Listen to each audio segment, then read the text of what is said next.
taken. But it is She's nice to so know that empty talented. building My daughter garages loves are it. Oh, yeah, very cool. I'm I get that, obsessed. so get involved in. Yeah, I put them on a bunch of But stuff. yeah, there will be a new alley that's being built. Unfortunately, it doesn't line up directly with 12. So it's like,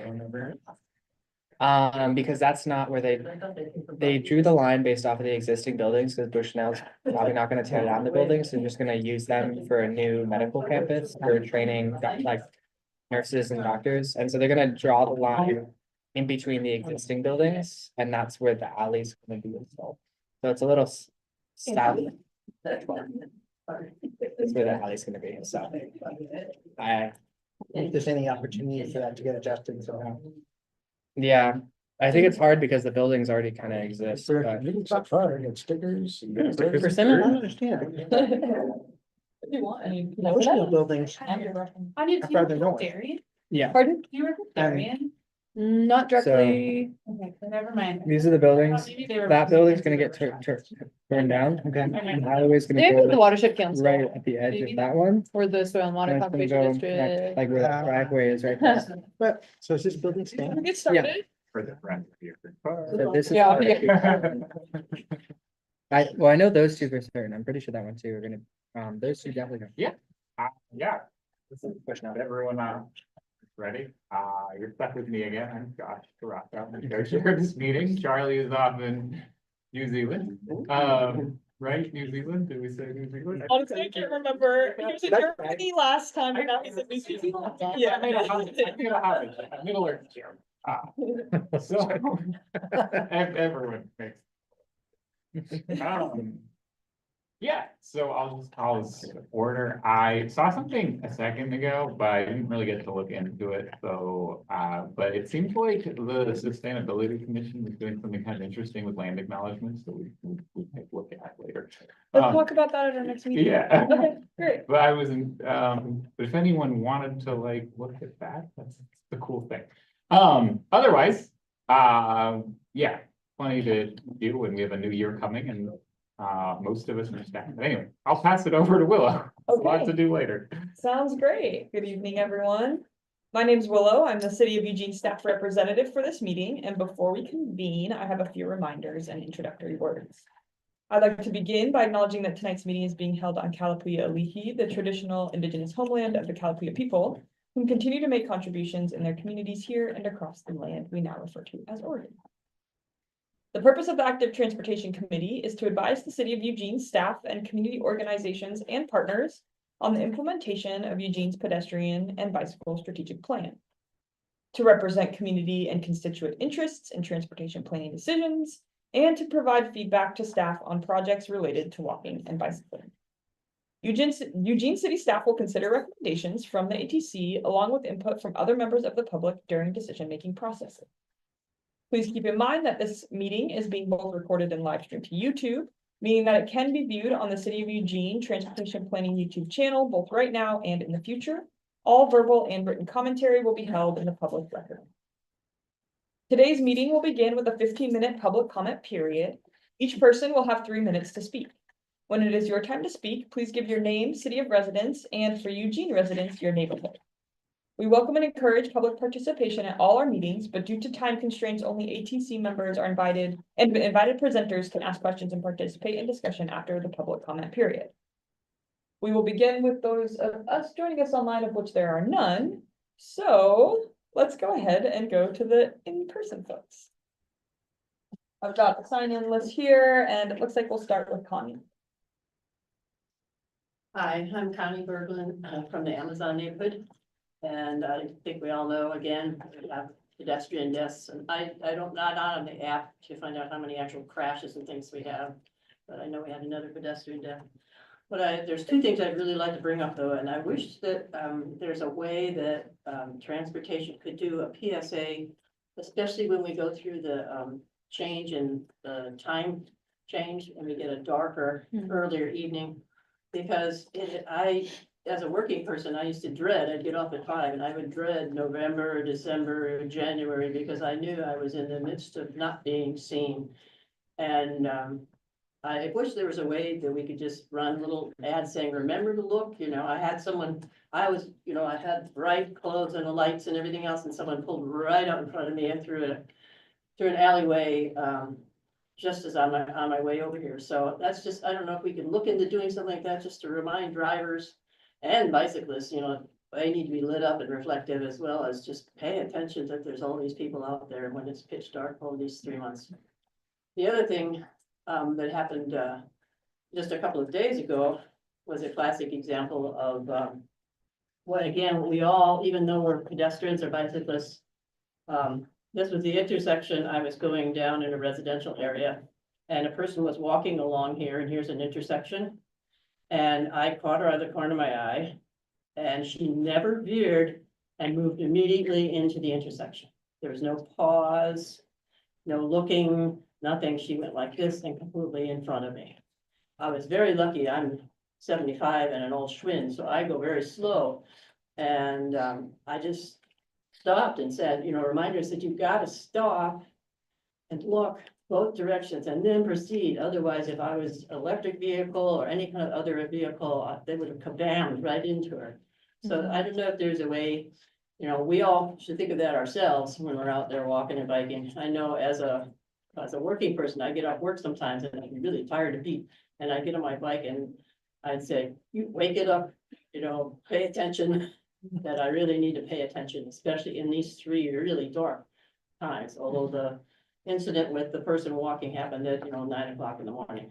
So that's always a reminder that you think someone's going this way, and then all of a sudden they're in front of you. So that's what I have to say. Thank you, Connie. Next, we have comment from Rachel. Hello. Hey, everyone. I'm Rachel Glazer. I'm the University of Oregon Active Transportation Coordinator. And I have a comment this evening on behalf of UO Transportation Services. This is about a sad incident that some of you may be already aware of, but I wanted to share this on behalf of the departments and mostly just ask some questions for PC and City of Eugene. I'm here on behalf of my department, UO Transportation Services. This past August, a driver was speeding and struck Elizabeth Cardenas Figueroa, who was cycling in the crosswalk at 8th and Hilliard. She died from her injuries 10 days later. After an investigation, the Lane County District Attorney decided this week to not press charges against the driver of the vehicle. Elizabeth was attending the U of O and studying to become a lawyer. UO Transportation Services is committed to the safety of our students and to the City of Eugene's Vision Zero policy. We are concerned that this tragedy may be forgotten without efforts to address the causes of this death. So my department does have a few questions, and I emailed these to Willow already, so I understand you don't have answers to these at the moment. Given the Vision Zero goal of no deaths or major injuries on our roadways, what is the ATC or City of Eugene planning to do in response to the DA's decision? Question 2, could ATC request a police report for this incident to better understand how the DA came to this conclusion not to prosecute? And the last question, would ATC consider contacting Eugene Police Department's major collision investigation team to clarify questions about this investigation? Thank you.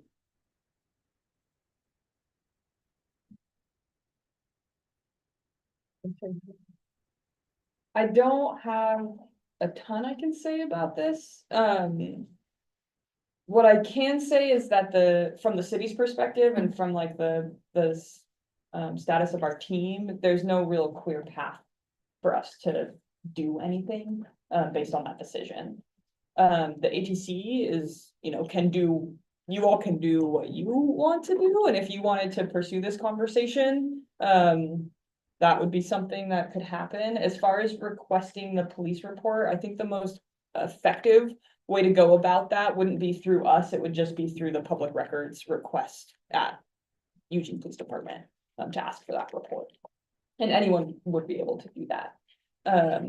As far as contacting the major collision investigation team, that's something that we could look into if the ATC felt like it wanted to pursue that and write a letter or ask some questions. I could look into if they would be willing to receive that from you all. I don't know. So that's kind of where we're at. Thank you. No, that's helpful. I was wondering kind of what the purview is Mhm. in this case, like. Right, and it was like a county decision, so it's sort of like separate from the city, but the major collisions investigation team was involved.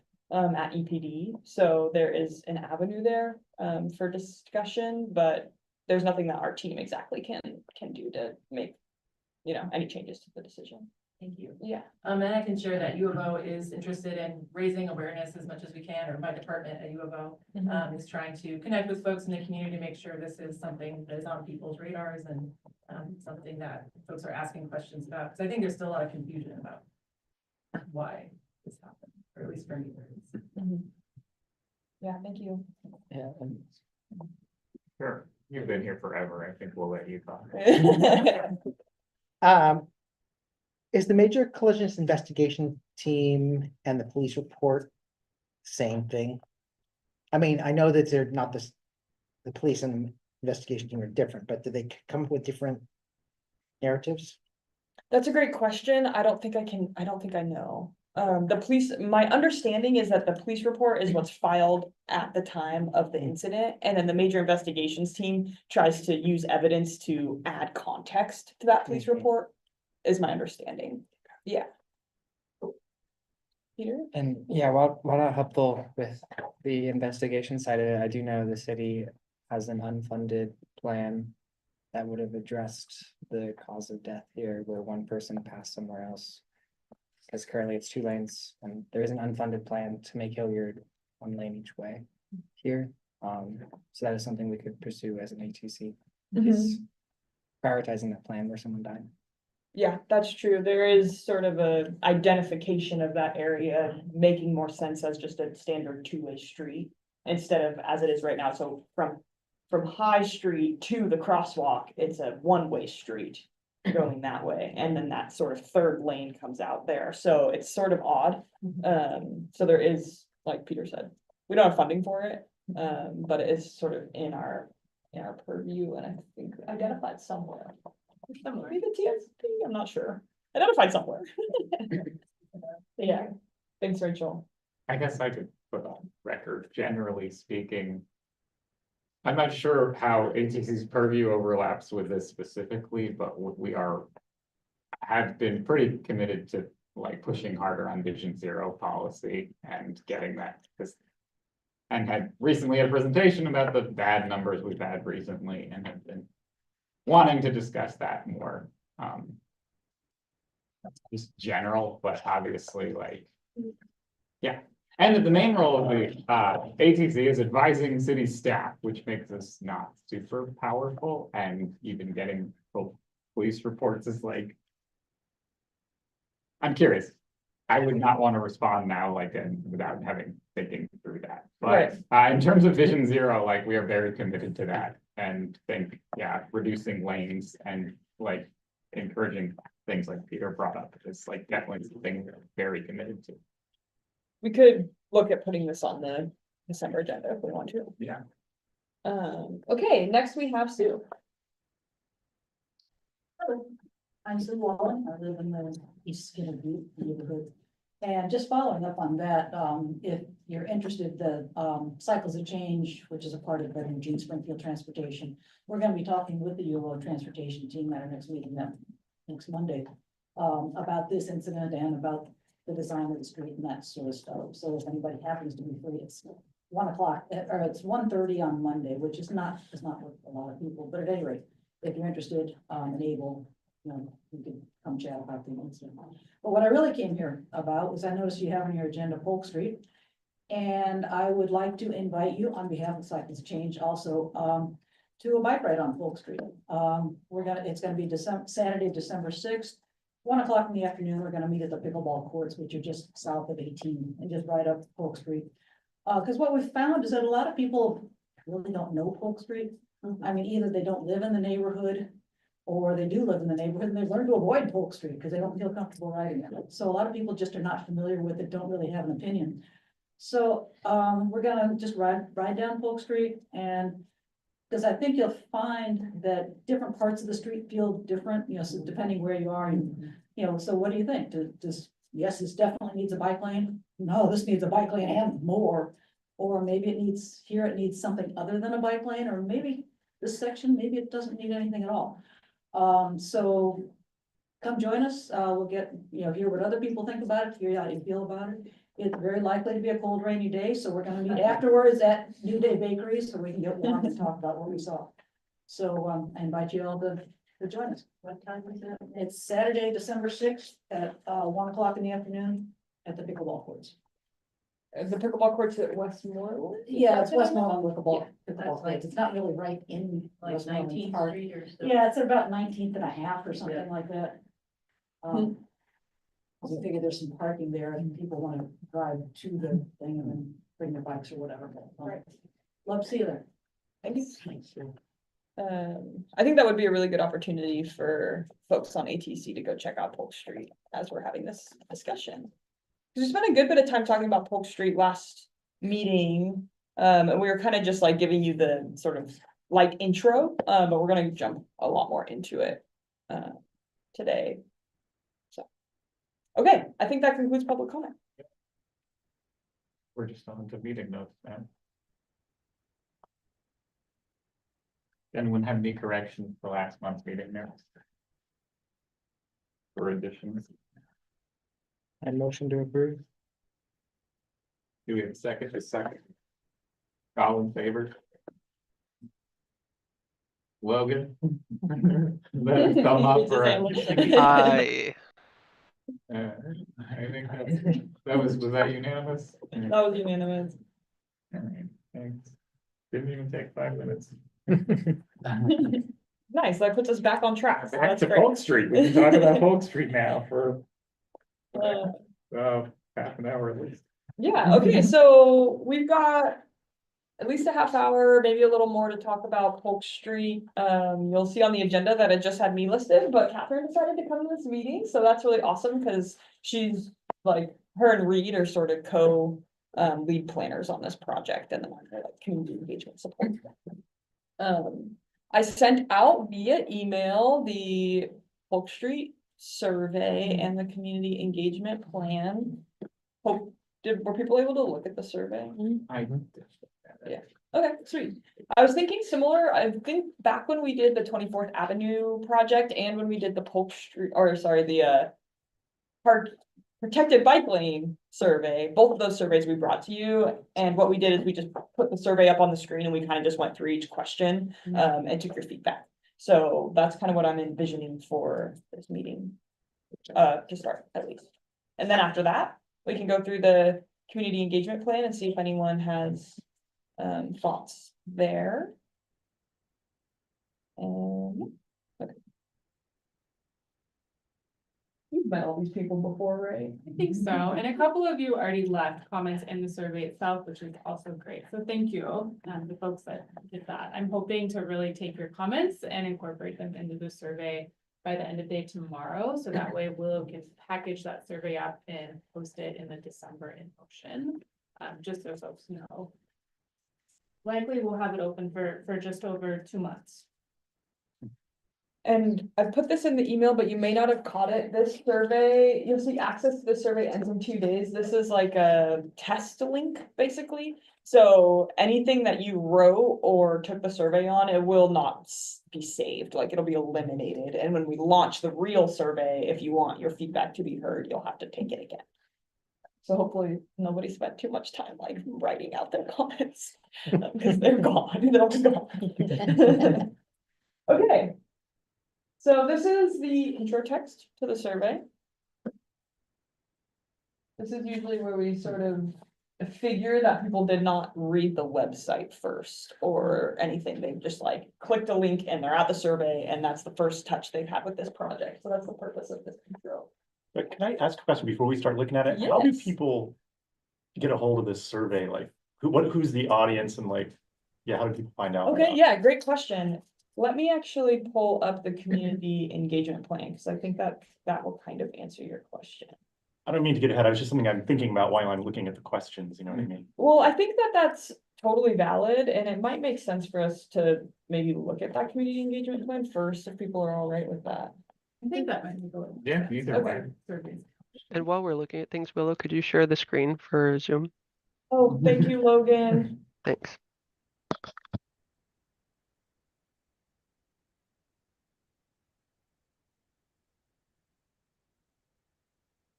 I should have had this pulled up already, but I did not. Let's see if I Sorry, can. yeah. It didn't take us 5 minutes to approve the notes. You have an extra 3 minutes. Great. Okay, bring this over and then let me share the screen. for Logan.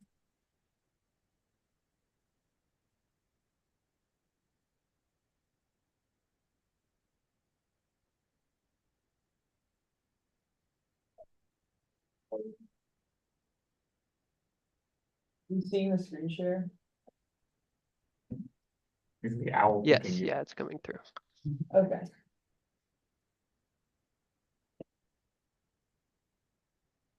Here is the community engagement plan. We're kind of looking at doing our community engagement. Well, September through March. The September start was us as a team putting together all of this stuff. The launching will probably be beginning of December through March is really what our process is looking at. We have some objectives for our community engagement, collecting data, community sentiment. So trying to understand where people are landing with the idea of removing on-street parking and installing bike lanes. Educating the community on why adding bike lanes is worthwhile and advances city goals and why Polk Street matters. So that's kind of like educating the community on why the city's even looking at pursuing this and why funding was set aside for it. We want to stay broad and hear from community members for larger goals for Polk Street. So that's something we learned from 24th when we came in with a grant and we were a bit prescriptive about what we were able to do. And during that process, we thought it would have been a little bit more helpful if we had been able to step back a little bit and been less like, we're adding this exact thing because that's what we have money for, and more just like, what do we want to see here? And then going from there. Inform the community about the process and their role. So helping people understand what the planning process looks like, what the community's role is in planning, and how we don't always incorporate everything we hear, right? That's sort of how planning works. We want to hear, but there's a lot of other considerations that go into making a decision. I would welcome folks to sort of just raise their hand or do the name tag thing as we're going through the. No, yes, yes. Yeah, Nancy.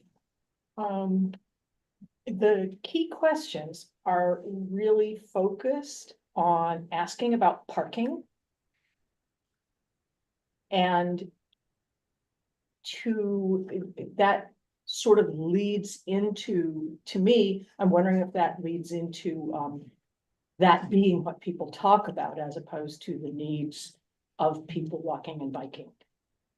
In the survey itself, it was bolded at the top, like in terms of the information. I realize this is very important to a lot of people in the neighborhood, but when we're talking about it as a whole, I'm wondering whether or not it might be possible to ask key questions a little bit more balanced rather than have so many of them be about parking, because that sort of sets up, to me, I'm wondering if that sets up an adversarial relationship around that isn't balanced from the outset.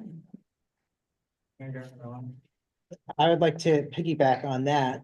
It starts out by giving project background of that the city's identified installing bike lanes on Polk Street, but really the city has a policy of creating safe routes for people who are walking and bicycling.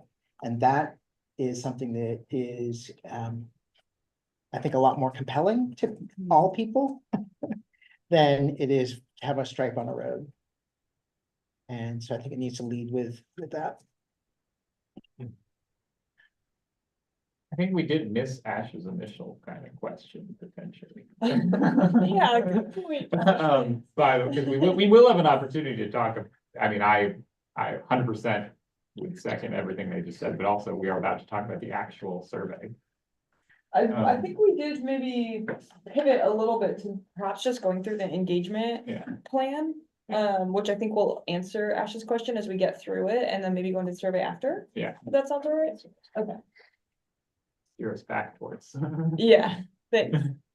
Okay. Thank you for the feedback, everybody. As we move through here, the engagement tools, I think, is what's gonna answer your question in some ways. Well, I guess maybe we start with audiences, because you had said, who is taking this survey, who are we focusing on? These are kind of our audiences, so residents of Polk Street and nearby side streets, all of those folks will get a postcard in the mail. That's sort of our main way that we can like guarantee that we have technically physically reached people is by sending them a mailer. Whether or not they read their mail, we can't control, but we can at least make sure something's in their inbox. Businesses along Polk Street, including Homebase, that usually looks like door to door. So if there are any businesses along the stretch, we'll work with the city's business liaison and we'll go door to door and talk to all the businesses. And that usually means leaving behind a flyer of some kind that has the survey link on it. Road users, so that's people who walk, bike, bus, drive on Polk. What we did for 24th is that we made like staked signs and put them out. That was really successful, and we've heard a lot of feedback from the community that like physically putting information on the street is a surefire way to reach people, especially people who don't have social media or aren't reading the news or connected to the news through TV. I think those road users will also be reached through those standard channels too, like the news, TV, Lookout Gene, Register Guard, our In Motion newsletter, our social media. School community, so hopefully we can access the school community through some of their newsletters and through our Safe Routes to School partners.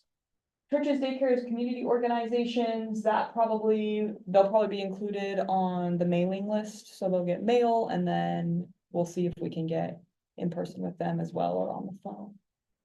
And internal city partners, so that's the piece where we talk to fire and EMS, maintenance teams, parks and open space, the city arborists, and urban forestry.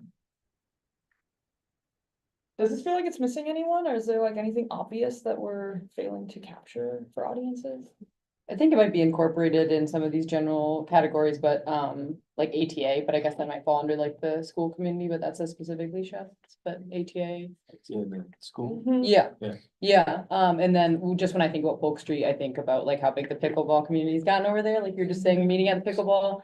And so I don't know if that's a specific, if that's through the city of Eugene or Westmoreland Park. Westmoreland Park, Yeah, which I guess no. that's city, but There's like pick up frisbee. yeah, I just think about most people I interact with are going there for pickleball, and that's a lot of people. So. Cool. Yeah, thanks, those are great addition.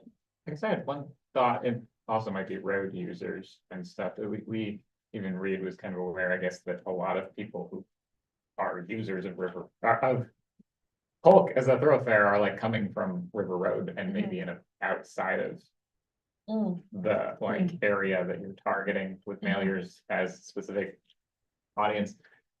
They might be covered as road users, but they might not be.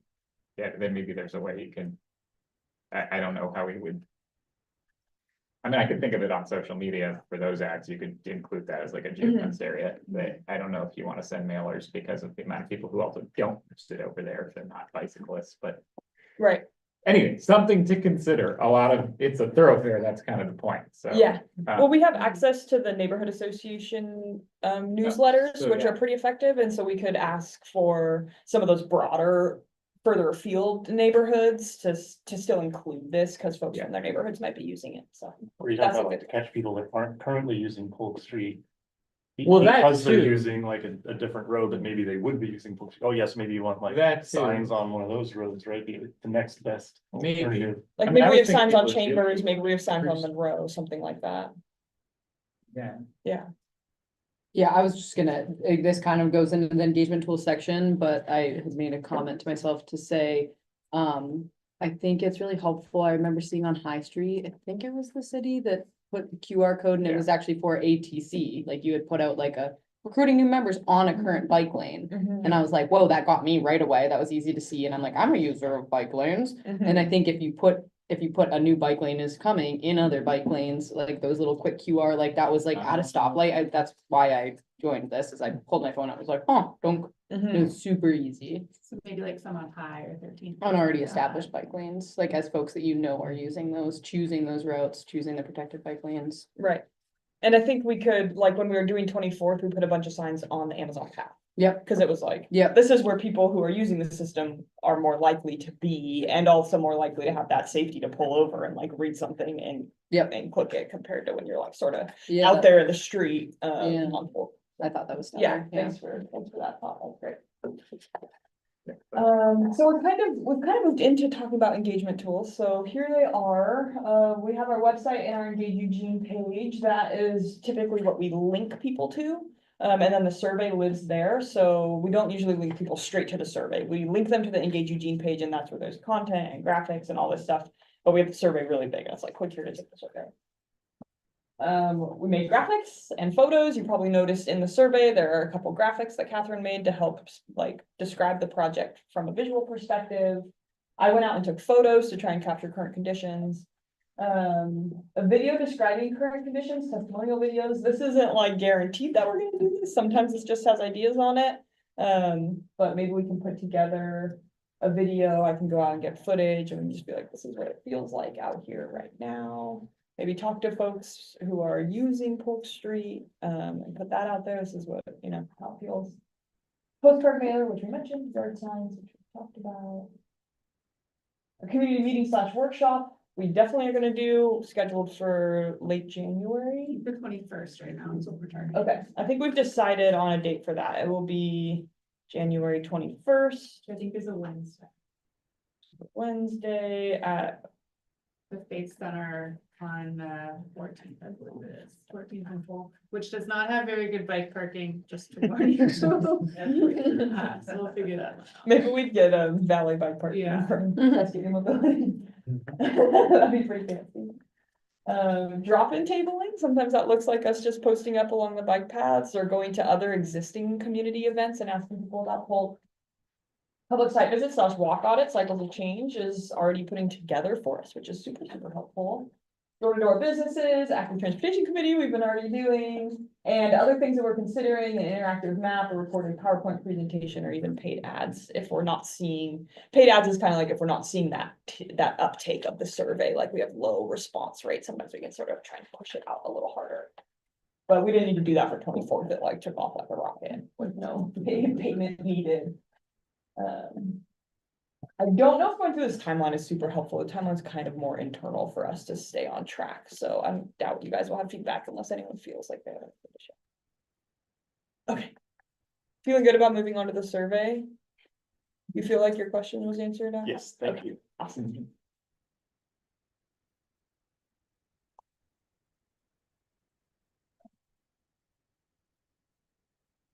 I think I really need to read this, but I'll just sort of scroll down, and if people have things they want to say, just go ahead.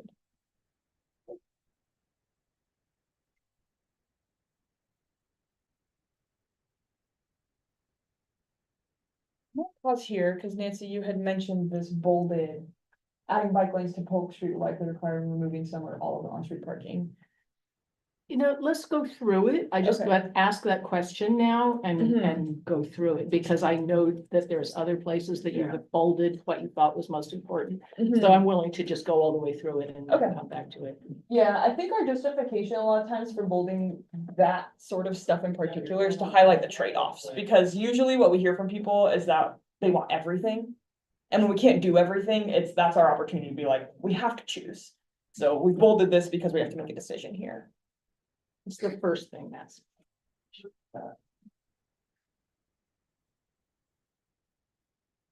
Graphic of what we're talking about.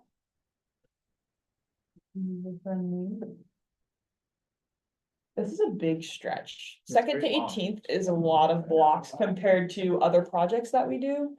So. That line just keeps going. How do you use Polk Street? Any thoughts on this first question? That's a lot of options. It is, there's a lot of ways to use the street. Yeah, I think in terms of maybe since we are doing, you're doing your protected bikeway and survey results later. So I'd be curious how, when you have so many options, like how that affects your ability to analyze results versus when there are so many. yeah, may as well give them a paragraph response and just, I mean, if you're gonna give 12 options, just why not just have, how do you use Polk Street? It's nice because we can kind of cross tab these answers with like answers from other parts of the survey and get like, of the people who bike on the street, this percent is this, or of the people who bike and drive on the street, or bike and park on the street. So it allows for us to do that a little easier, more easily. I'd make a comment on the same thing. I just suggested splitting it to two questions, one about, how you use it and why you use it.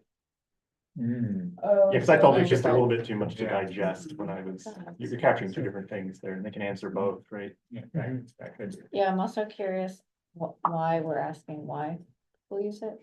How is that, information used? Well, what we can do is we can, like, when we're hearing from the business community, like, I'm really stressed about how my people are gonna get here if they can't park. We can pull that, I visit businesses on Polk Street and kind of see what their business users are saying. So we're like, oh, well, 80% of people who visit businesses say that they won't come here for remote parking. Like, that would be really relevant, or that they feel really supportive of bike lanes. So I think that's why we kind of have those questions, or maybe people who live on or near Polk Street, like, have a different opinion than people who just go through. Yeah. The crosstabs, doing crosstabs, which is how we do that, sort of like, people said this and they feel this way, that's like the meat of a survey. Yeah. What you don't have is people who don't use Polk Street intentionally because it's either uncomfortable or unsafe Yeah. for them. So we need to know those people who are saying, I don't use it. There is a question. Because. Oh, Yeah. is that farther down? That does come There's a question that asks, like, I think if you answer that you don't bike, I think there's a question that asks like, why? Or what would encourage you to bike more? Let's bookmark See. that. And see Yeah. if we come Yeah, back it's to not it. in, Comes back. it's not in that first, yeah. Okay, how likely is it that you or people in your household would ride a bike or scooter more often on Polk Street as bike lanes would have? Feeling all right about this one. What color should I Oh, jeepers. Does that work? It does, yeah. Does it really? Yeah, Wow. it does work.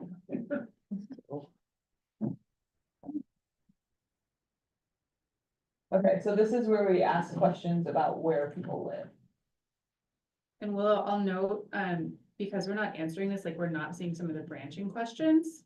So if you had selected that you bike on Polk Street in one, you would have gotten a question about how frequently you bike on Polk Street. So there is branching logic, and I think that might be perhaps if you were going through this, you maybe didn't see all of the questions. Like if you just went through it and clicked next without answering I was things. wondering why there were 40 some questions and I only saw like 12. Okay, great. I think I did not include that in the email about this survey, so, we'll do some answering while we go through this so we can see some of those questions that maybe we'll miss. Okay, let's go to bike and scooter frequency. How frequently do you or people in your household ride a bike or scooter on Polk Street between Second Avenue and 18th Avenue? And if you click not very frequently or infrequently, you'll get barriers to use question that. Okay. But it's just about biking. It's not like driving. To use question. So if you click very frequently or somewhat frequently, it just takes you to the next question. If you click not very frequently or infrequently, there's a barriers to use question. I think that's how. Interesting. What keeps you or people in your household from riding a bike or scooter more often on Polk today?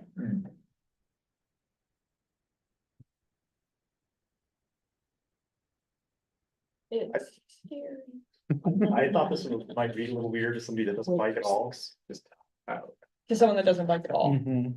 so like, say I don't bike at all, so I answered, I don't bike on Polk Street, then I read this, what keeps you from biking more? That almost sounds a little, which just sounds a little odd, I Yeah. guess. So this question, the branching logic is really useful because it makes it so that the survey is relevant to the person taking it, but it's very tricky as you're building the survey. Right. The people who get this question had to click I bike on Polk Street. So that first question, how do you use Polk Street? they had to click I bike on Polk Street, and then when it asked how frequently, Uh, if they say infrequently, then it says, why do you do it So I infrequently? was getting it if I didn't click, I bike. Oh. Or maybe I was doing it wrong, but I thought maybe it needed like extra logic to ask people if they bike at all. I don't know. but I guess that was intended and maybe didn't happen, so maybe that's. Yeah. I can Technical check. feedback. Check the logic on this. Well, and based on that, I think, to Alan's comment, if you never bike on Polk Street because it's not pleasant to bike on, and you don't click I bike on Polk Street, then you're not gonna get this question. And we do want to capture people who never ever bike on Polk Street, like why they're not biking on Polk Street. So Yeah. perhaps we want this question to be Yeah. given to everyone, and we just need to make the language a little bit, like change it a little bit to get it, like, if you know, like, if you never ride, make it make sense, even if you never ride your bike. Do we want to give it to people who don't ride bikes? But how are you gonna get that people who do ride bikes but don't ride bikes on Polk Street? How do we ask them Yeah, that? that sounds like this logic's getting a Maybe little. another question. People who don't ride bikes don't need to Probably don't explain need why this. they're not riding on Yeah. Polk Street. Right, so, Because we're not gonna do it anyway. Maybe you need somewhere like an I ride a bike period. do you ride bikes ever? Yeah. Question mark. Yeah. I don't know, that's just so weird. You also might just get a bunch of fill-ins here that just say, I don't ride bikes, like. Yeah. that's Which not would the be okay. Yeah. Yeah, or they just skip it and don't answer it. and Anyone they who's don't gonna care. come into this survey like and actually fill out a survey might not be that annoyed by being They'll be like, this question's irrelevant to me, next question. like. I think this question is valuable to everyone. Like, even if you don't ride bikes, like maybe you would, but you don't. And Right. here's why. Yeah, Just like, oh, it's just good to know, I would think. yeah, okay. Do you have a plan of how you would analyze like 500 of those responses? Just read them. That's what we did for 24th. The 24th, I read through the open-ended and like picked out patterns and then it was like, okay. This many mentioned this many mentioned this. this You many code them mentioned like this. that. Yeah.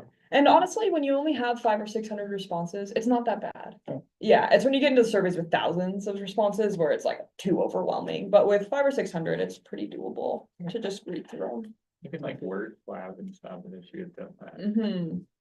Yeah. We had about 600 responses for the protected bike lane survey, which we'll get to later this meeting, and we did a similar thing where we just read through the open-ended responses. Okay, now we get to where you live relative to the project area. Which best describes where you live? Orange area, meaning you live on Polk Street, blue area, a block off of Polk Street.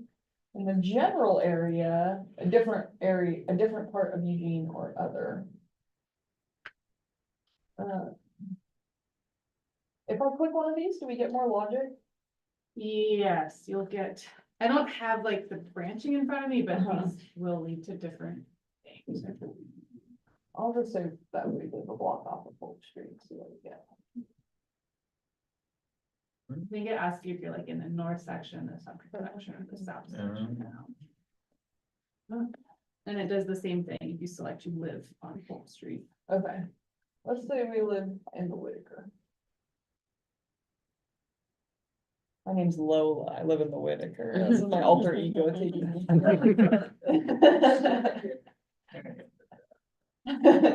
Okay, importance of dedicated bike space. Our team went back and forth a lot on what to write here. Yeah. At first we had this big, long thing and we were like, people aren't gonna read this. This is kind of back to that goal of like trying to do a little bit of education inside of the Yeah. survey on why protected bike space matters, but we decided to keep it like, this was as minimal as we could get it, basically. Mm. But if anyone has any good ideas on how to make it even more minimal, that'd be helpful, because I do think it's possible people will just not read any of this and just skip to the question. But that's kind of up to them if they want to do that. I thought it was kind of weird telling people why it's so important and then asking them if it's important right afterwards. Like, I agree with all the information here, and I think it's important to get that to people, but I don't know, just reading through it just felt a little weird to ask someone a question, you've just given them the answer.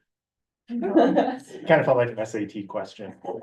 Like, And are you talking about like this first paragraph, or are you talking about this? well, the whole thing, you say, first of all, that most people prefer this, best practice recommends this, and then you basically are Very asking leading them what you question. just, yeah. So I was trying to think of this as from the perspective of somebody that isn't already on board with the project. If I read this and then someone said, okay, now how important is this? We just, I don't know, it would kind of maybe rub me the wrong way. Or feel like I was being told how to think. But I do think it's I think it's really persuasive and it would be great to get that in front of people, but maybe like in the preamble to the survey or maybe in some of the other materials that you're planning to distribute. Because like here, we're actually trying to solicit their opinion, right? Not tell them how to think. Right. This information is something to balance against taking off the parking spaces, which was what was up at the very beginning. And so it might be, there might be a way to simplify saying, these are some of the issues. Research suggests that most people prefer when bikes and riders are separated. Best practices, this will, this survey, if we have bike lanes, it will trade off parking spaces. And if all of those things were like bullet pointed at the very beginning, then people would say, these are the things I'm considering, and they would be, the things I'm considering would be all together, and none of them would be right there before a question. Okay. But it would have to be even shorter, probably, so people weren't reading too long a preamble. But I think that if you said what those major issues were and had them all together at the front, people would be like, okay, go. People prefer separation. There's more traffic here. This would involve taking out parking spaces. Take the survey. Yeah. Okay, cool. That's great feedback. Sorry, to that end also, on this question, you could just say how important to you is having dedicated space so that it's not just like a textbook answer, but it's a your personal experience answer. That's really That's good. actually weird. And we were like going back and forth because we were like, we also want people to consider other people or their neighbors, like, because people who drive on it, it might not be important to them, but maybe their kids bike or they have family members who bike. And so we were like, we kept going back and forth on if we wanted their personal, like them specifically. I don't know. It was a little tricky. Yeah. I'll go back to what I said before, which is the goal is to have a safe place for all people to be able to get from one place to another by foot or by bicycle. And if it's framed in that, you get a probably really different answer than if you say, how important is it to have a dedicated space?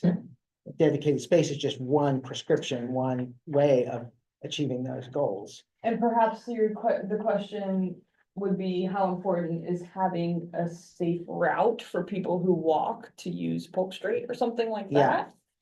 That's less like about separating space and more just about like, do Yeah. you want it to be safe? Is that? Yeah, because neighbors are probably going to be like, yeah, we want a safe place for people, for kids and for elderly people and for everyone to be able to Right. walk and ride their bikes. You get a different response than if you say, how important it is to put the bike lane in. I think it's kind of tricky though, because safety also can mean different things to different people a little bit, or not at least somewhat prescriptive. I'm curious, but so this is great discussion we're having here, and I was gonna say that one thing the first note I took when I was looking at the survey was the very next question after this one is about parking. It has no preamble, and I was like, hey, this one just, as everyone else immediately pointed out, like, is a very leading question that kind of sets you up with some information, and then the next one is just ask you about parking. But I think it's important that Nancy's pointed out, you've already set yourself up like you're defending taking out parking. And part of me wonders almost, I like where Alan's going. I'm not sure where we're going with this, but why we even ask this question exactly? Why is everyone's emotional feeling about why it's important? We have people dying on our streets. It's our city policy that's important to keep people from dying. Maybe what city staff cares about is how mad are people gonna be at us if we put a parking lane and take out all the parking and put a bike lane here? Or what do people want to see in to make them feel comfortable removing parking, to put in a bike lane or something along these sorts, but like, I feel like when you ask. Solicit a lot of feedback from people for just their feelings about bike lanes versus parking, like you don't actually. Get much, you get a lot of, if a lot of people who are bike advocates take that survey, you get a lot of, yeah, let's freaking do this. And if you get a lot of people who drive and don't give a crap about biking, and like you get a lot of like negative feedback thrown at you, and it doesn't even really answer the things you want to answer. Anyway, Peter has something to say as well. Yeah, very similar strain. I guess like is the goal of this survey to have the community vote on do you want bike lanes or do you not want bike lanes? And if so, like, what's the point of the policy that the city of Eugene has already enacted through city council that we want a bike route here? That's what the TSP is. The city council said like these are our goals. And also like we talk about Vision Zero and these other things. And like, I don't like the idea of this coming down to a vote and coming down to people sharing with their neighbors, like, take this survey that agrees with me, so we get this bike lane, or take this survey so it shows that people don't want this bike lane. Cause like, I don't know if this issue should come down to a vote. And I wonder if like, I like that idea of making the questions focused on the priorities and the goals of the community and not as much on, do you want parking or do you want bike lanes? Because I don't know if that's the way we want to make that decision. I don't know if that should be a vote. Yeah, we go to Alan and then Dan. Well, I think that, I can wait.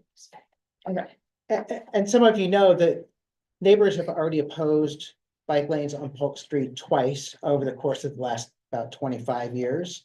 And so even though it's been on the TSP and former bike plan, so the chances that there will be an uprising again is pretty high. And so I concur that this is kind of poking the bear a little bit. Yeah. I mean, I think, and Catherine, you can chime in here too, like.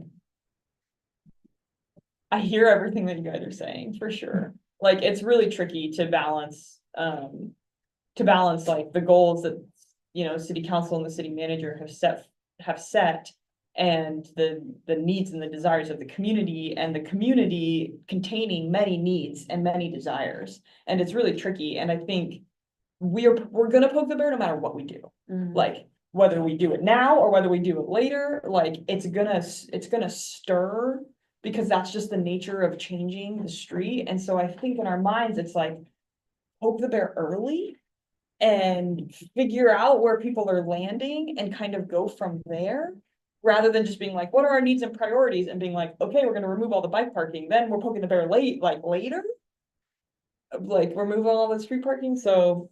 Yeah, I think there's something to be said for like the full process and gathering opinions. Because if we do end up making a decision that maybe a lot of people don't like, we can point back to the process and say, we did all these steps, we gathered all this engagement. Like, we know you don't like it, but it aligns with the city values and our goals and Vision Zero, and this many people liked it. And that is compelling, especially, you know, if we have an administrative order to remove parking that gets challenged. We can lean back on that. And it's not, I don't think of surveys as like community votes, because there's a lot of other things we layer on top of community sentiment that feed into that design decision later. Because I have been asked that and be like, well, how many people need to say no for this to like go away? And it's like, well, it doesn't really work like that. As frustrating as it is, because we do have those goals and those visions. Yeah, and it's very nuanced to like how hard the pushback has to be before the staff sort of. I would say that's actually, of course, that's really valuable. I think Nancy was getting at something a few minutes ago that was not either. That's kind of just not setting yourself up like where your entire survey is just like everything about it is either like we want bike lanes or we want parking. Like I liked that there was some education here. But then the next question, there was no education. It just feels like it's set up that way as like that it is kind of like this vote thing. And not that we don't want to know what the community is feeling about this and how they're responding. I think I said at the last meeting, I was like, hey, we do a green lane, I'd want it to be a green lane. I don't really think bike lanes are like actually, my favorite street is to Broadway to bike on. Yeah, it's actually in the middle of Car, but it's terrible to drive on, so it's great to bike on. But anyway, I think that there's something we can get at that's more where Nancy was headed, where you can gather feedback, but not design the survey around just people screaming they want a bike lane or they left parking. Mm. Like, Yeah, it- I'm curious, because I can see it from both perspectives and that like it does feel like a vote, but also maybe you're gathering this information to like kind of get ahead of any issues and pushback that you might receive. So I'm curious, like, if you do see that a lot of folks are resisting to giving up parking, like what kind of community engagement steps you can do to sort of sway them one way or the other. Right. So. The thing I think about with this is sort of like our Franklin Boulevard project, Mhm. which the loudest voices and most of what we hear is that, and I'm not saying this is how everyone feels, but what we're hearing a lot is that people do not want us to add roundabouts and change Franklin Boulevard. We also hear that people do want us to add roundabouts and change Franklin Boulevard, but that don't do this feels louder because we're hearing from them more. And I think that informs us a lot on what we do, and we have like communications and newsletters and consultants and things that we're doing to basically share with the community that we hear you, and this can be like a bit of a tough pill to swallow, but all the best practices, all the safety data, everything we have is pointing to this street needing to have a change on it, and so we're moving forward.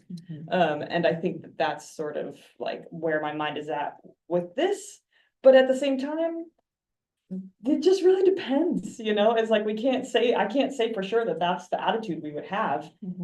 If we get negative feedback on this, like it's just really nuanced, so we'll hear what people say and then we'll decide from there. With Franklin, we've put in so much effort and data analysis and stuff that we kind of know what we're doing there, but with this project, we're not sure yet because we're so early.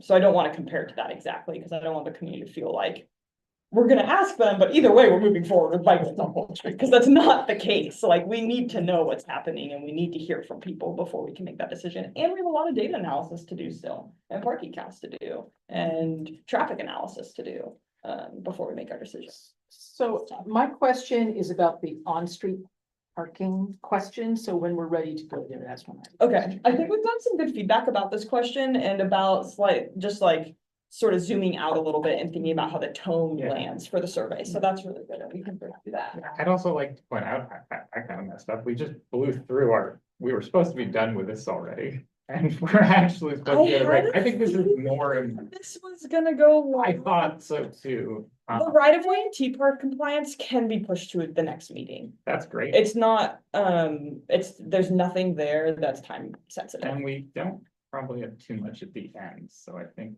Yeah, but should we take our break now or should we finish this and? maybe we try to make this happen in 10 minutes and then take our break after that. Are we good with that? Okay, because we've had some larger conversations that I think might be able to trickle down. I think this is more important. So Yeah, I think okay. we should just scratch item 5 from your agendas and hope you don't have too much to say at the end of the meeting. Okay. So we have this little preamble before the endpoints of on-street parking. And then we have this question. Yes. Okay, so here's my question. Is this something that comes from the logic of the people who answer? I park on Polk Street, I work on Polk Street, I visit businesses on Polk Street, I have friends on Polk Street. Because that's my question. I think everyone gets, this is number 10, I don't know, it's number 9 for you guys. I think everyone gets the question before and this question and the question after. Regardless of logic. Yeah, Regardless so of the logic. reason that I'm asking that is that the people who have a stake in parking on that street are the people who this question is relevant to. If I'm a cyclist, it's not important to me to have on-street parking. If I'm a driver going from one part of Eugene to another part of Eugene and I don't live there, it's not important. If I live on that street and I always park in the driveway, it's not important. if I have a lot of big parties and I want all my friends to be able to park on the street, it's very important. And I just don't think that this is like a general question, like the, do you like bike lanes or not? And it seems to me that asking, the only people who should be answering this question are the people who answered, I park on Polk Street, I work on Polk Street, I live on Polk Street, I have a business on Polk Street. And that the rest of us, it's a throwaway question. What We difference does it can, make? yeah, we can use those crosstabs, like how people answered in the first question, as well as the where you live questions.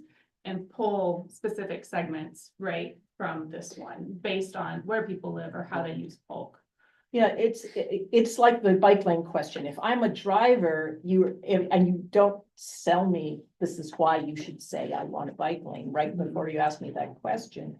Then that's, that is maybe, that is gonna give you some information about who the people are. But that's sort of my question about this one is that,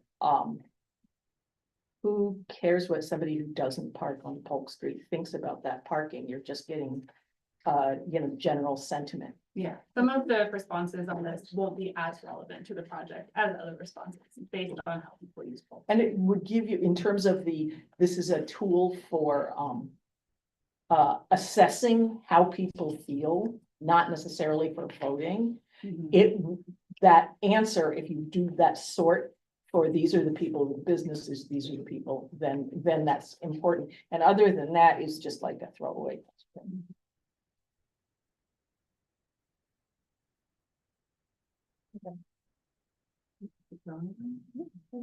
Thank you for that feedback. I'm curious about. Polk, this is a long segment, so are there any questions about parking specific to those, a variety of segments There is, on Polk Street? It's like, it might not be important for me to park on Second and Polk, but it might be important for me to park on 16th and I Polk. think there is an open-ended response that, oh, maybe we got rid of that one. That's a good point. Westmoreland, for example. I think we had. Yeah. I might park there. I don't think I park anywhere else in Park I Street. think we had that in the first version. It's, this building this survey has been really tricky because it's such a long segment and it's so different across the segment. And so our original survey was so long. It was gonna take people like 25 minutes to do. And we were like, this is just so unrealistic. Like, we like, how nitty gritty are we trying to get? Or are we trying to just understand general sentiment? Like, and then maybe we can have those nitty gritty conversations at the community meetings and in one-on-one conversations and when we do door to door and the survey, like surveys are not necessarily the gold standard of community engagement. They're just one tool. And it's kind of like, this is the tool. We just kind of understand where are people generally landing on this project. And then our actual conversations and community engagement events are where we have those in-depth conversations. And so I think in some ways that is why some of these questions are kind of general. Because we're just trying to understand. I think. I do have an idea that after that question about how important is parking, perhaps if they say important, maybe there could be like another question that says, what section of Polk Street is In valuable? particular, Yeah, in particular to you. is important to you. And yeah, maybe we think about that for the biking question too, like is there an area along Polk Street that feels extra important? I imagine like when you do parking counts, like that'll be. It's already becoming clear Yeah. just with the handful of parking counts we have, that there are certain areas where parking is a lot more higher utilized than Right. others, yeah. This is the place where people get to make their choice because it's a trade-off and we can't do both.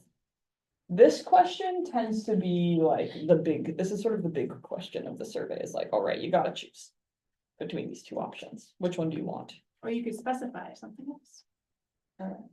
Which we got a handful of when we did the 24. Park trails. Green. Yeah. Green. Better bike lanes on Chambers.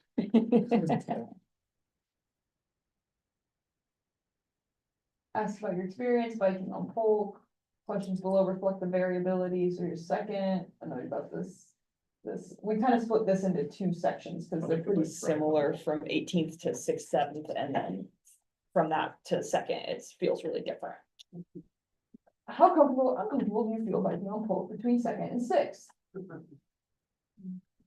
Somewhat comfortable, neutral, if you have anything you wanna add, how comfortable do you feel biking between 6 and 8 feet, the yellow I section? guess you could, I mean, I know there's the neutral option, but you might put, I never bike there. I think only people that answer they bike on Polk get these. This one skipped logic. Oh, there, So that first question, I bike on Polk, okay. then you get this. If you didn't click that, you don't get Never. these questions. Right. I had a question. So I noticed that on one of them, kind of at the beginning of the map, there was one where there was 3 sections. I think it was for where you lived. I was curious, like on this one, why we chose 2 instead of 3, because there kind of is that middle area between what is it, 6th and like maybe like 11th, 13th. It seems like I have a very different character than the remainder of it to the south. Wondering if there was any thought into maybe doing 3 sections. I think I divided it like this mostly because kind of as Willow mentioned, it felt like there were kind of more 2 distinct sections to me, the from 2nd to like 5th or to 6th, and then from 6th to 18th felt pretty similar. And it's that's also the split where we see traffic volumes go up a bit more.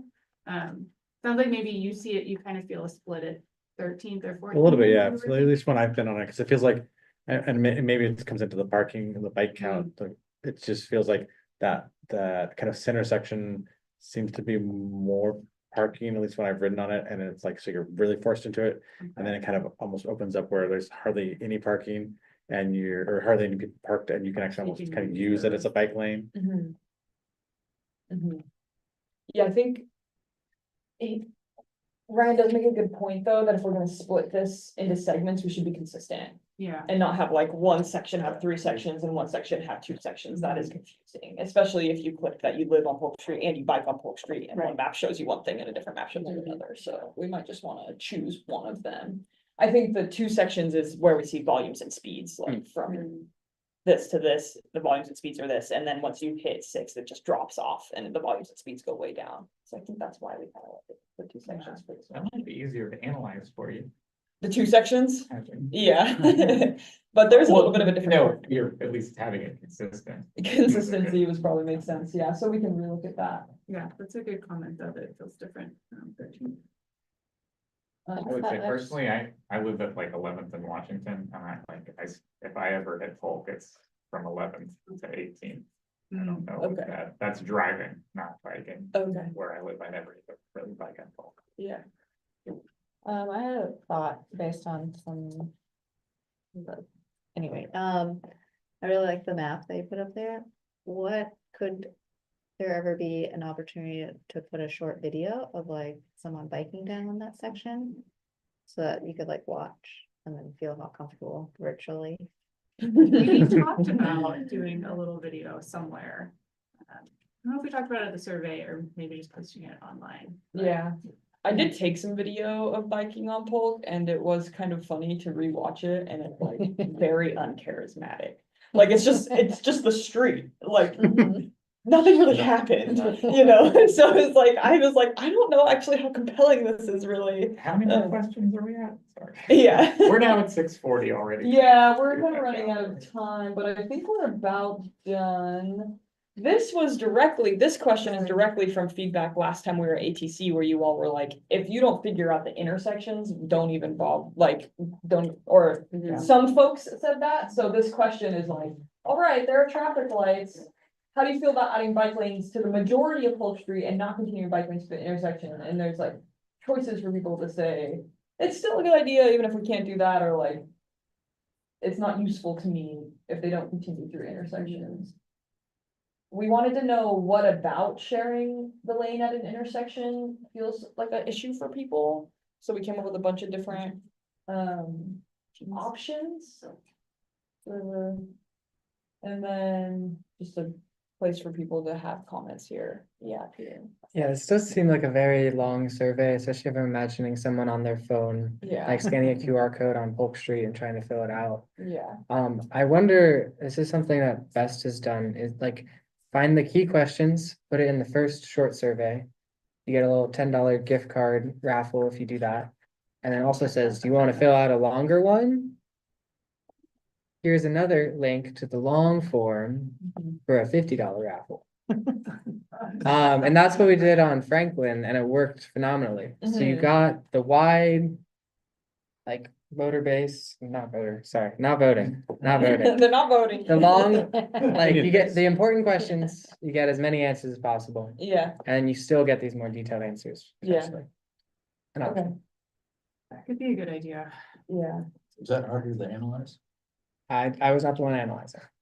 Ask Rob. No, I don't think it would be. I don't Okay. think it would be. If we could get just like basic overall sentiment of the project, demographic questions.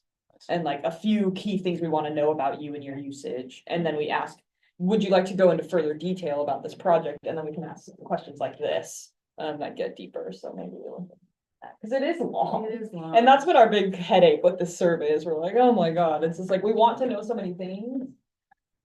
And you guys are seeing all the questions, not everyone will see all, Yeah. but it is still longer. Either way, you know, here's for people who have been drive.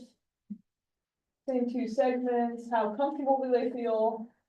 We thought this would be an opportunity for people to say they don't feel comfortable. Or they do feel comfortable. Some people don't feel comfortable driving when there's bikes like in the street, and we wanted them to have an opportunity to do that. I don't know. Parking experience. How often do you park on Polk Street? How difficult is it? How would you be impacted? Thoughts, observations, stories? So this could also be a place where we ask like, where on Polk? Yeah, we could add a box there. This is a little duplicative of how important it is to you. I think this is a lot more important information. This is, yeah, much more detailed. That'd be a good place to split. If they want to give details, other, so, yeah, maybe we just have a big important thing is, do you care about parking or do you care about bike lanes? Yeah. It could be like a two-part survey. Just a couple questions about lighting Just one question. and then a question about Fernbridge Path, which we don't have funding to change, but we recognize that this is gonna come up a lot and trying to get like a first touch. I love that question. Yeah, I mean, it's- having- This is similar to when we did the 24th survey and we asked about the crossing on Alder. We were like, we know that it's hard to have this conversation without discussing this very clear thing. And although we don't have money, we at least want to hear what you have to say, because otherwise we're gonna get questions or we're gonna be like, what about this really important thing? What is the question you asked?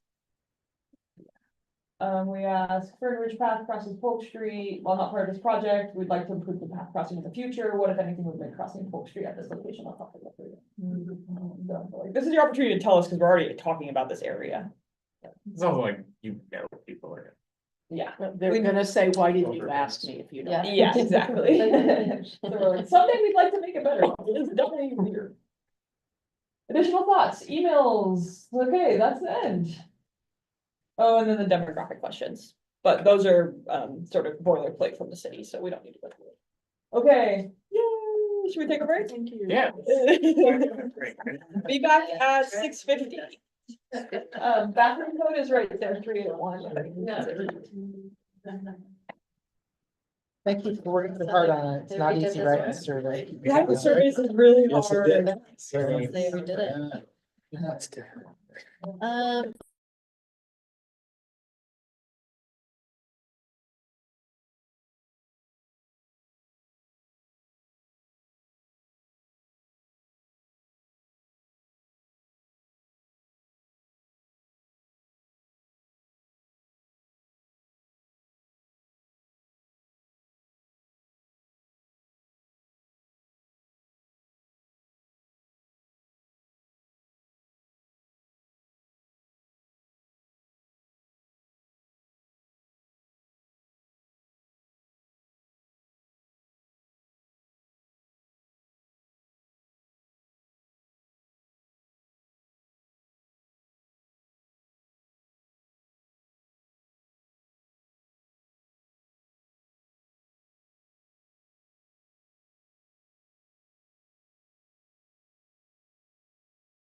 Metro. No. I get really excited when we talk about the few projects that actually happen over there.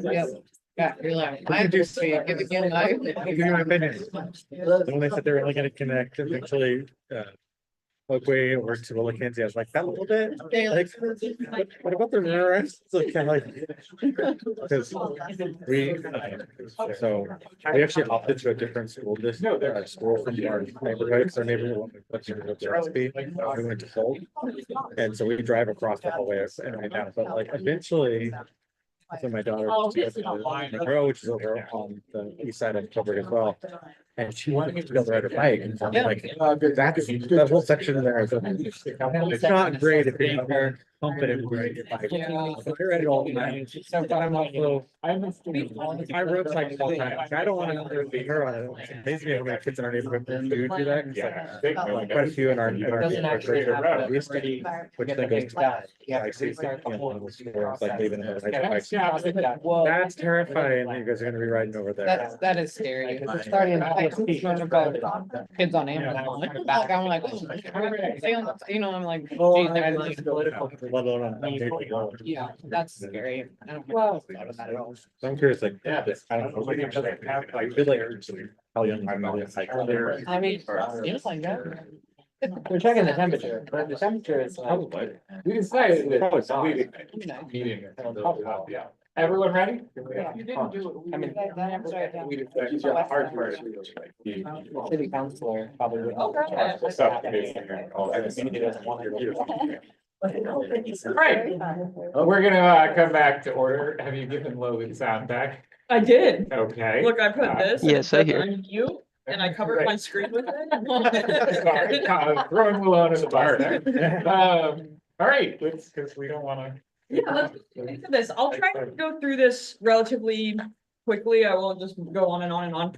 If you have questions while we're going through the results of the protected bike lane survey, just like raise your hand or move your name tag and we can have a discussion. Okay, we ran the survey in 2024. It's been about a year since we ran it, so apologies for being a little bit delayed with getting your results. We ran a survey about the protected bike lanes in Eugene because we finished building the High Street Bikeway and we wanted feedback to hear how people were thinking about it. We have more protected bikeways coming. And we need to make decisions about bike signals and efficiency. We hear a lot of feedback from the community that sometimes the bike signals on the protected bikeways feel confusing or inefficient, or they don't understand the logic behind them. So we wanted to really, instead of just hearing anecdotally, we wanted to get some like actual data about how people are using the signal. And figure out how to best serve the community and also just offer the community an opportunity to engage with us. We've been building protected bike lanes. Here's your chance to tell us how it's going. We asked a handful of questions. We asked about frequency and time of use. We asked about turning at the signals and running red lights, priority for intersections, like what do people want to see at the intersections, satisfaction with different elements of the protected bikeways, perceptions of safety, the type of vehicles that they were using in the bikeways, and their overall satisfaction with the bikeway. We got almost 700 responses, which was really good. It's very good for a city survey. 49 people never used the protected bikeways, so they skipped the entire survey and just went to the end for a comment box because the survey was very in-depth about using the protected bikeways, so it did not make sense for them to take the survey. We put corrugated plastic signs all along the bikeways with the QR code. We ran on social media, in motion, we did news releases, and we sent it out through all of our partners. But I do think the corrugated signs on the bikeways was probably why we got so many responses. Okay, let's jump into some of the data. Big shout out to Ash for doing some data analysis for us right when you first started on the ATC. So a few of your things are in here. Oh. And then Noah, who sometimes comes as a audience member, also did some data analysis. So some of his stuff's in here as well. Oops. Okay, first question was how often do you use Eugene's protected bikeways? 26% of respondents said daily. 36% said several times a week, and then it sort of went down from there.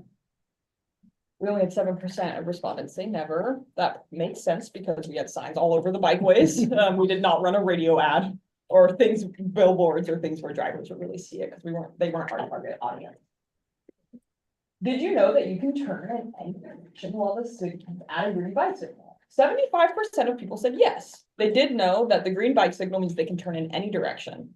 25% of people said no. For the people who said yes, we asked them, have you used a green bike signal to turn left or right at an intersection? A couple people said yes, they did that one time.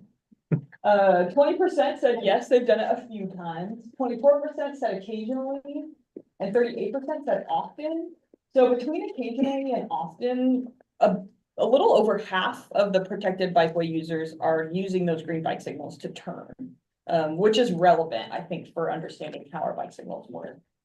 12% said, no, I only go straight, and then a small percentage said, no, they use a different method for turning, and that would be like a two-stage turn, or getting off and using the crosswalks, or taking the lane and making a left turn or right turn through the driving lane. This is where we went through in red, because we had an open-ended question, like, where do you turn? And we went through and reread and we coded everything that everybody said. So 13th and High was the most amount of people. That makes a lot of sense, because it's the intersection of two protected bikeways. So there's a lot of bike traffic there, and people are turning on and off of the protected bikeways in a lot of different directions. 8th and High was the next highest. 13th and Willamette, 13th and Pearl, 13th and Alder were kind of the big ones that we were seeing turning movements at. Oh, never mind. 8th and High now also has a protected bikeway. 8th also has a protected bikeway, so it makes sense that we saw some of those on. How often do you ride through an intersection when a bike signal is red? Under this, we said, this is just for research, no enforcement will be taken based on this, and then, one person put in the open comments, yeah, right, narcs. But I am hoping most people answered this question truthfully. That was down. A couple people said they always run the bike signal when it's red. 12% said they usually run it when it's red. 43% said sometimes, which is kind of what I was expecting, for there to be a large amount of people who say, I sometimes run the red light. 22% said rarely, and 20% said never. 20% saying never was higher than I was expecting. I thought it was gonna be like 5% of people said never. This Still is where we 80%. did crosstabs. Do it sometimes. Yeah, we did some crosstabs on some identity pieces to understand if there was any statistically significant changes to this question. So we did see some statistically significant. Women were had 25% of women said they never run red lights, compared to 19% of men. 30% of people with disabilities said they never run red lights, compared to, like 11% of students, which was, for students, you're like, all right, the students, they're going. Only 11% of them said they never run red lights. So we're seeing, some vulnerable identities having a higher perception of safety. Here is a graph that Noah made, and there's a clear sort of trend where the more you use the protected bike lanes, the more you run red lights.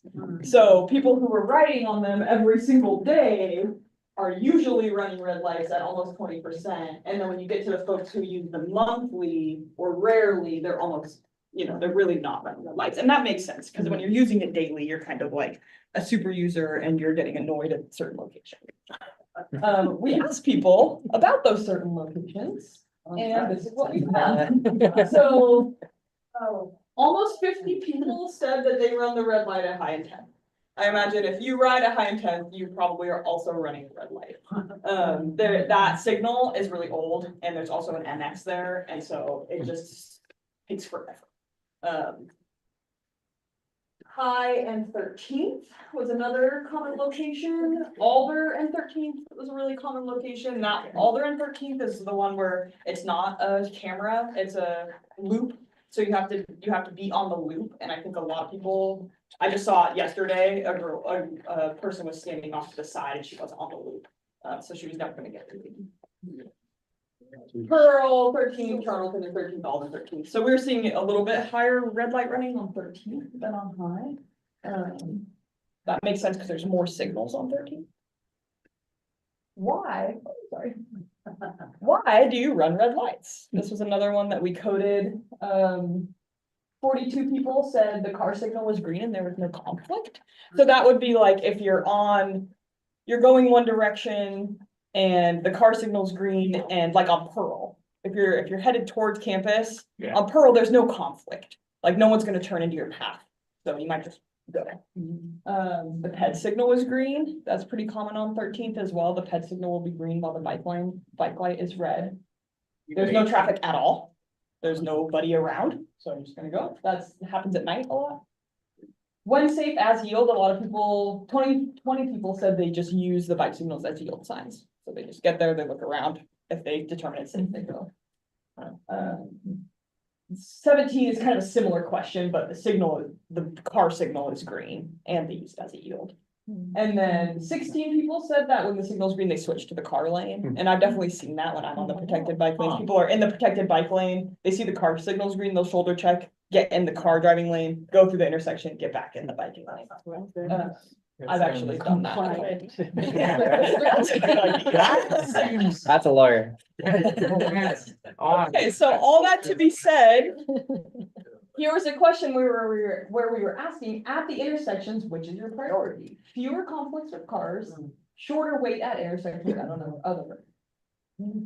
Almost 50% of people said fewer conflicts with cars is a higher priority for them than shorter wait times. It's hard to choose between these two things, but that's kind of what we're doing with how we run the signal. It's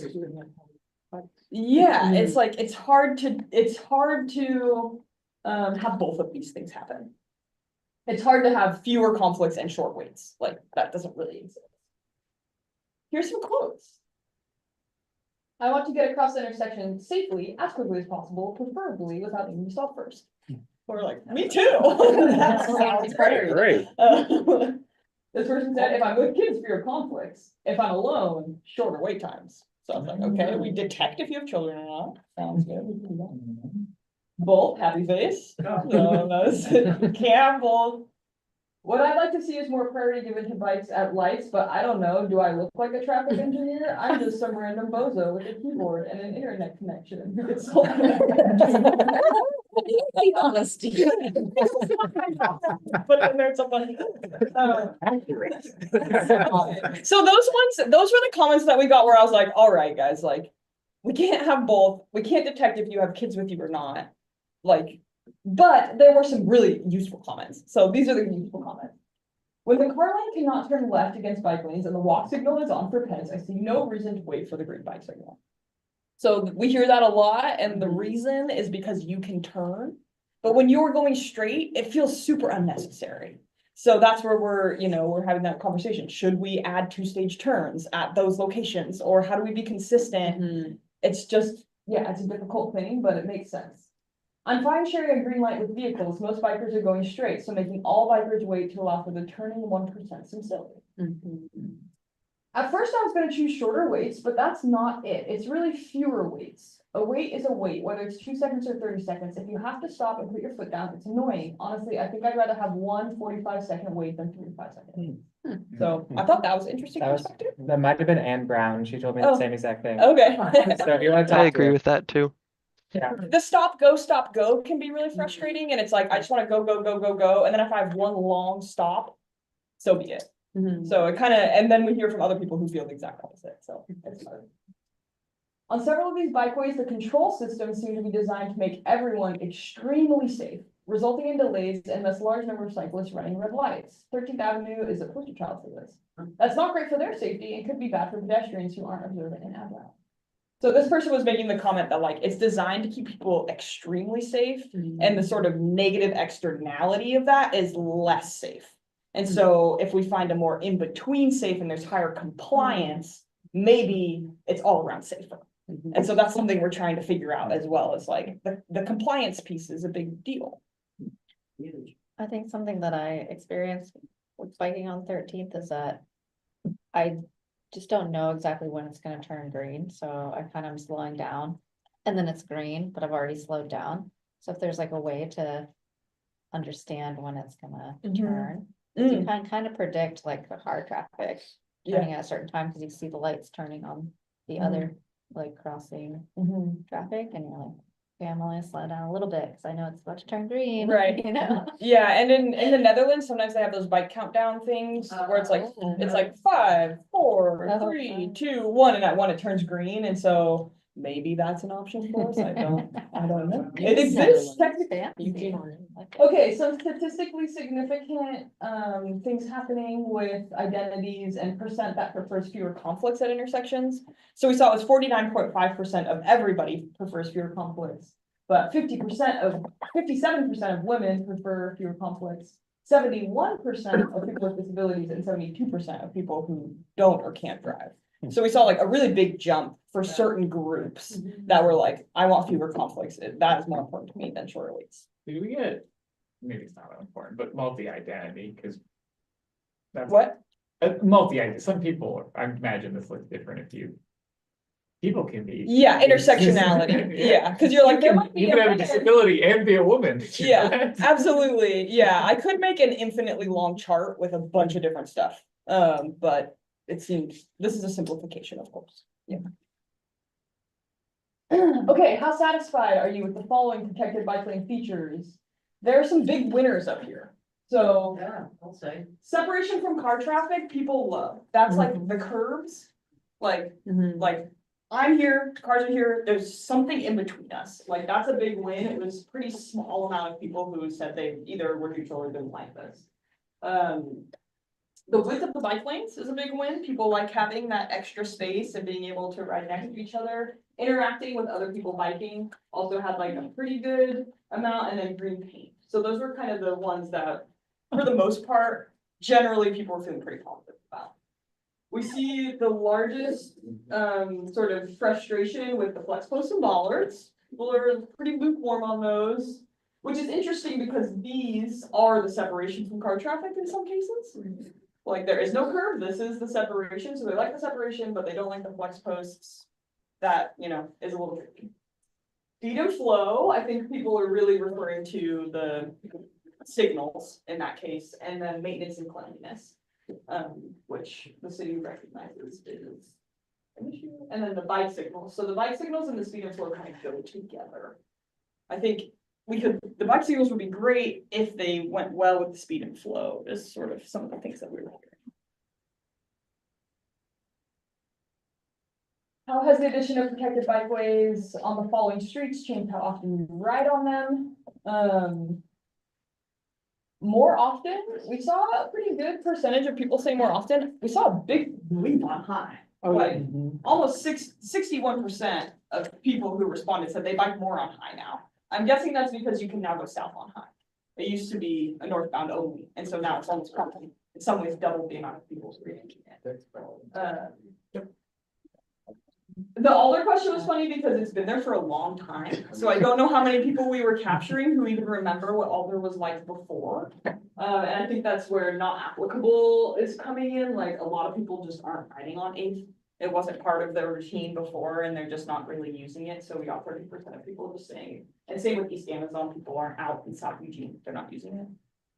13th was the only one where we saw like a good chunk of people saying they now avoid using 13th, and I think those are the 12ers, our beloved 12. Protected bike lanes on Alder. It's not protected, but it's two-way. And so we included it in this survey because it's so similar to a protected bikeway. Much better than what was there before. And it's so much better than what's there before, so we were like, I think this sort of qualifies. And it has signals on it, It was, so. it was two-way, but it was on the opposite side. of Oh, the street. here's stuff, this is what you gave me, was the Okay. linear regression analysis, Yeah. which I don't really understand. But I think do you remember what you did for this? It's been a while. I was just looking at, so for people who said they decreased their usage, I was trying to correlate like which aspects Factor. were most predictive of whether they were gonna use it more or less. So right, so these are the ones that had the highest odds ratios, meaning like roughly if you were unhappy about the separate signals, you were 7 times more likely to say you're not using it as much. So these were like the 3 biggest things that predicted whether somebody was gonna not use the street.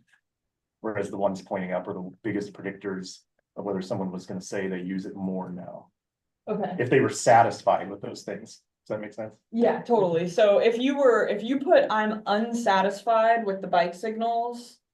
And then that gave you a 7 times more likely to say, I now avoid using these protected bikeways.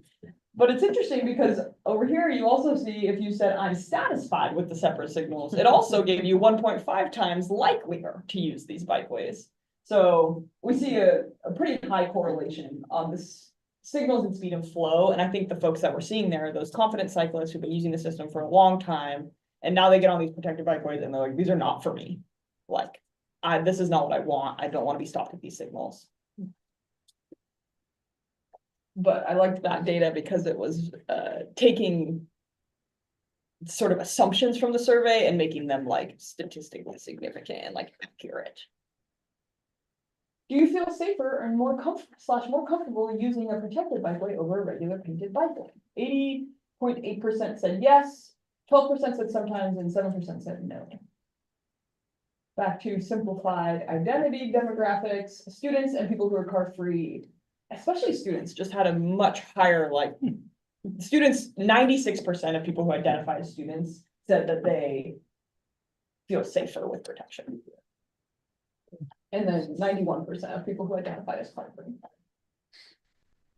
What type of vehicle do you use? 87% said bike, 28%, and you could select multiple things on here, so it doesn't add up to 100%.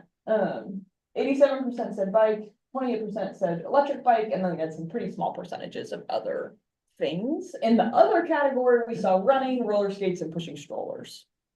I have heard anecdotally that the running community has been using the protected bikeways. So that's something interesting to think about. And pushing strollers makes a lot of sense too. But aren't you not supposed to walk in the bike lanes? Technically. I don't know Okay. if that's a law or not. Yeah. I actually, Hypermobility code, what would it even say? yeah, what does it say? Are you allowed to walk in the bike lanes? I don't know. I know that the police don't enforce those laws unless you are sitting down in the road. They won't enforce those laws is what they say. Okay. I think if it's a protected bike lane, it's ambiguous. I can't remember, but I remember what it says about skateboards, which is interesting because it doesn't. It kind of looks like you could because it doesn't say you can't, but Right. it doesn't say you can. Yeah. It just doesn't address it, and I imagine it's similar with walking. So I think it's a little unclear. Overall, how satisfied are you? We got 82% of people either very satisfied or satisfied overall. So I think that puts us at a pretty good place. Like overall, people like what we're doing with the protected bike lanes, which is cool to hear. 9% were neutral. So they were kind of like, I don't really care. I sort of have mixed feelings. And then 7% and maybe like another percent or two were dissatisfied or very dissatisfied. So I don't know. There's not a lot in the world that 82% of people agree on these days. So I'm feeling pretty happy about that. Good point. Satisfaction by device type was something that Noah looked at. Oh, sorry. And I think just some strikingly, there's only 9 people who said they use a mobility device. So it's a really small sample size. So I don't want to like extrapolate too much, but they had a very high, very satisfied, almost 70% of those 9 people said that they are feeling really satisfied with the protected bike lanes, and then people who are in the other category and the very dissatisfied you don't even see in other walking, mobility, skateboard. You do see a little bit coming across here, but overall people seem pretty satisfied with the bike lanes. Okay, here's some takeaways that our team has been thinking about. Physical protection is the favored element / treatment. So that's, I think, at the end of the day, that's what people really, really want. It's not as much for them about the intersections necessarily. It's about having that barrier between them and people driving. So anything we can do to add that, even if we can't address intersections every single time, seems like, based on this survey, would probably be supportive. So thinking about like Fifth Street, for example, there are buffered bike lanes. Like if we put a curb or some sort of hard element in there, like based on this survey, that might be something that the community would be supportive of, even if we didn't address the intersections. Biking is social for people, so providing space for side by side. That was something we heard a lot in the comments, and then it came through in the satisfaction, as well as like that interacting with others and spending time together is a big piece of why people choose to ride. The rationale for signals is not intuitive, so people are feeling like they don't really understand why the signals do what they do and why is the walking sign green and the biking sign red, and I just want to go straight and the cars are going straight, so people just don't understand why it is the way it is, even though 75% of them know you can turn in any direction. So continue to do education on that. Curbs are favored over bollards, which we consistently hear. Frequent stopping is as big or perhaps bigger of an issue as long stopping to improve flow. And there's issues with consistency across the system, particularly including regular bike lanes. So people are like, you want me to act one way in a protected bike lane and like completely differently in a regular bike lane. And that's really confusing because I'm just biking. And I want to be able to be consistent regardless of the type of infrastructure I'm in. So in one place I can turn on a green, in another place I have to hold the cars. And some places the drivers don't have to yield for a biker pointing at them because the biker has a green their own signal. And in other places, if the driver wants to turn across the bike lane and the biker's coming, they do have to yield. So it's like confusing for people driving as well. Okay. I think that was it. That's Yeah. great. Yeah. It's cool to see. So that's what we learned. Unfortunately, there was no big like, here's your answer, transportation planning team through that survey. Like it wasn't super clear that everybody hates the bike signals and we should change them. Like a lot of people really like them and appreciate what they do and use them for turning. And other people don't. And so it puts us in a tricky position. We're just trying to figure out like, what do we do? Do we stay the course? Do we change tack? I was hoping to have time for discussion, but it does not feel like that's gonna happen. Actually, we're back at like regular time, so if we care about this more than the Updates? announcements, then we kind of have some time. We don't really have a lot of updates unless there's, I feel like we have a few more minutes for this. Are there any other cities that are doing it the way we are? I don't know the answer to that question, if there are any other cities, but I do know that typically no. Yeah, typically no. I would say more cities are running concurrent greens and having people do 2-stage turns or use ped signals for turning. That seems to be more common than what we're doing. Yeah, because I think to that point, like, plenty of people are fine with the system the way it is, but they might also be fine with 2-stage turns, you know what I mean? And then that would potentially satisfy everybody. I see what you're saying. This is a little bit veering off topic, but a couple meetings ago, you were talking about signs for the cross sections of High Street, letting folks know that bike traffic is both ways. Was there a timeline on that or what? Where did that project, is that involved in a different project or was that just an idea? It's not involved in any project. I think it would kind of be a one-off thing. And I think we were waiting on MUFTD, the Manual of Uniform Traffic Control Devices, or MUTCD, sorry. Let's talk about taxes. Sorry, MUFTD, I always get MUFTD and MUTCD confused because they're so similar. They just approved that sign. Okay. And so I think we were waiting for them to approve it, but we don't really have like a timeline or a plan to install them, but our team does want to. Yeah, I'm just So- curious, like talking about like reducing interactions and stuff. I know like I'll bike home on High tonight and I will be braking at those intersections if there's a car and I don't see eye contact and I'm going the opposite direction. I'm always thinking about those intersections and that's like a seemingly, I've seen a lot of people slam their brakes or a lot of I've slammed my brakes, but I got disc brakes because of those intersections. I was like, these cruddy $90 specialized brakes are not doing it on High Street. Like, that's just part of it. That's a risk, you know, but I think about those intersections a lot. And when you say those intersections, you're referring to the ones that aren't controlled. They're like the uncontrolled. Yeah, the intersections, like uncontrolled. driveways, side Yeah. streets. Yeah. Yeah, like 15th and High has no Yeah. signal. Okay. Yeah, just the concurrent traffic, yeah. Mhm. I know a couple folks flagged that, whatever that gas station is, like you're going down High, there's like a convenience store and then it's 13th right there. I know we had a conversation, a couple people had some close calls. My neighbor has like a awesome mobility device like attached to his wheelchair. And he said that he had like a wickedly close call right there as well. So that's just another stat of that, people pulling out of that gas station right by the light and everybody's waving them through, but there's cross traffic bikers. Okay. These are just random points that I'm thinking about now. What thoughts do people I mean, I think I guess when you don't get clear results, the point is it's opportunities for education. Yep. People love to talk about that a lot, and sometimes I'm like, I don't know, I'd rather dig into the policy, but stuff like this, it seems like, no, that's where people need to learn how to use it. And I think a lot of people are opposing roundabouts. Because the United States doesn't have them and everyone's afraid of them. And it's, but like other countries love them because they know how to use them. So, and sorry, that's so much aside, but yeah, so that's what I would say is like a good, it's a good opportunity where people need to, you know, a little bit more information about why our signals work the way we do. I mean, I still don't like them. And it still needs to align with like, and maybe there is another thing we could do instead, but it is an opportunity to do outreach that way. Just curious with the folks in this room, like if you were able to just like choose what you wanted on the bikeways, like would you choose concurrent greens, meaning straight movements are green and you have 2-stage turns as a biker? Or would you choose the way it is now? Like you can turn in any direction when you get the green light, but that means you have to wait and it's not concurrent greens of people driving.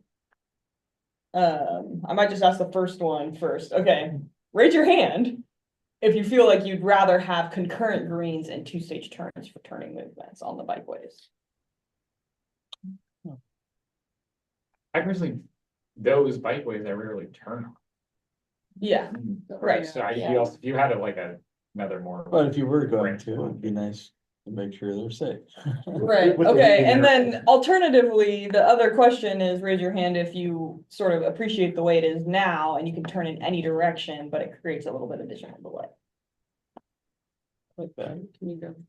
It sounds good to me. It's okay, you can be confident in No, that because I choice. sometimes run the red light. I mean. Yeah, I'm confident in sometimes not following the rules. Yeah.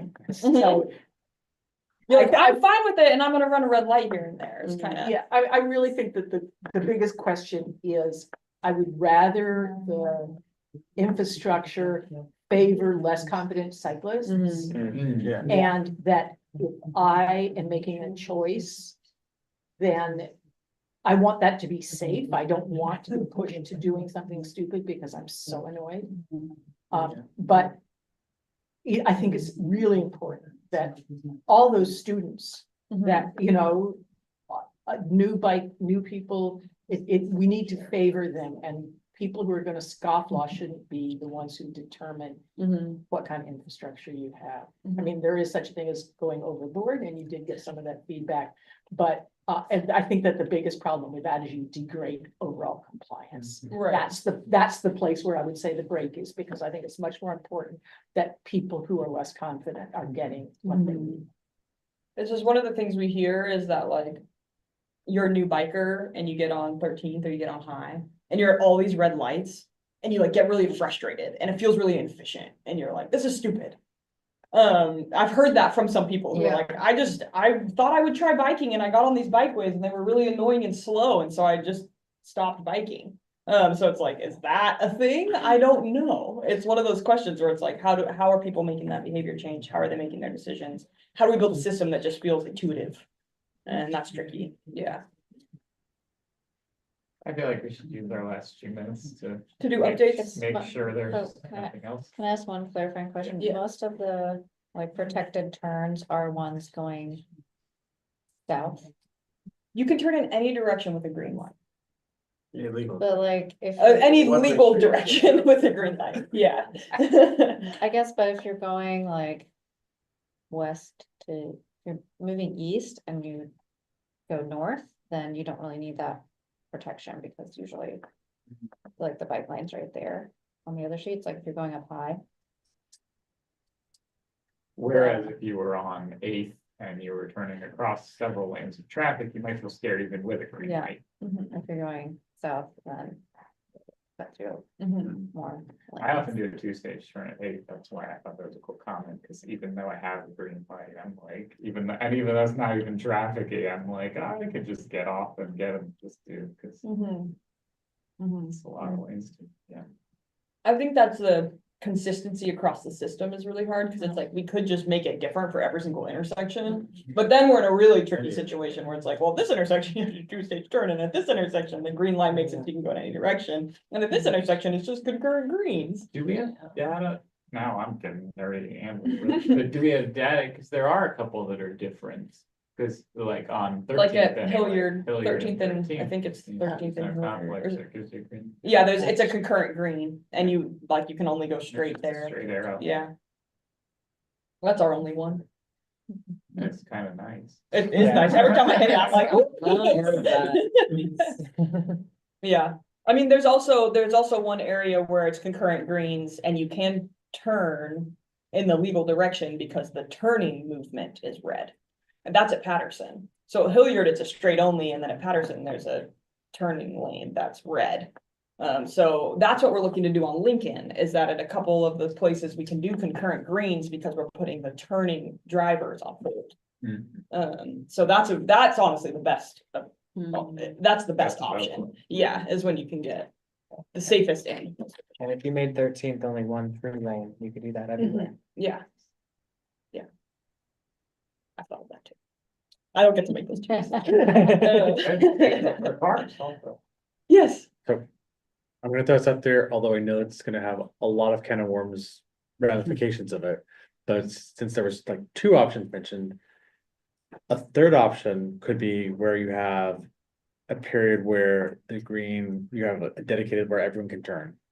And then like the turn signals on a car, and then one where it's just straight forward. But I realize, okay, that's gonna have issues with, backup for people who are turning, have to have a place to wait. But like having that, but that could be, I don't know. It's, like the more I think about that, yeah, it's gonna take up a lot of space to do potentially. But that was a thought that just popped in my brain. I'm like, that way, people who are turning have that green protection, but when you're sitting there waiting and everyone else is going forward, you could go. I don't know if there's a way to actually make that happen or not. Yeah, the storage space is something we run into, even if we went towards a two-stage turn option. It's like, the people who want to go straight can go, and you're gonna wait to make your two-stage turn. Like, there needs to be a spot for you. And in the way we have it set up right now, there's nowhere for you to stand. So. And the MUTCD does not allow for turn bike lanes to be a thing. Interesting. Maybe something. Okay, we have 3 minutes. Any subcommittee share outs or BPAC share outs that feel like they should happen? Oh, we're missing Charlie. Is there any infrastructure things? We're probably not even meeting this month, the other one, because we would have had on Thanksgiving, so. Right. So we're still working on. All We right, don't have a lot to say for policy. that's fine. The letter that we're writing with BPAC will come back here because they made a bunch of amendment, or a bunch of edits to it. None of them are like super substantial, but expect an email from me with the new draft that hopefully we can vote on next month. Any other updates from BPAC? No, not really. I mean, that was a big thing. The bridge by the stadium conversation. And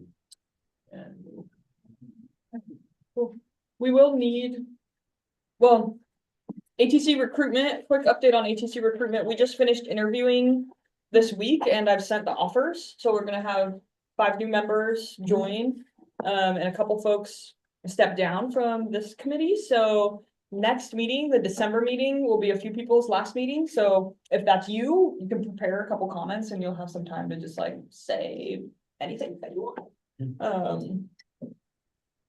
And then in January, we'll have 5 new members join the agency. Cool. Yeah.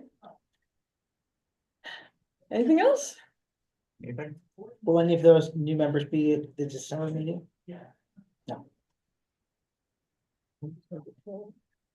And All right. they show up as part of the audience. Yeah, they're welcome.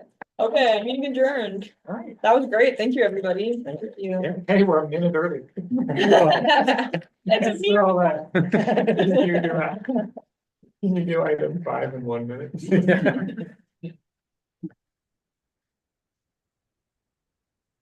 First, that actually is 7:29. Oh, no.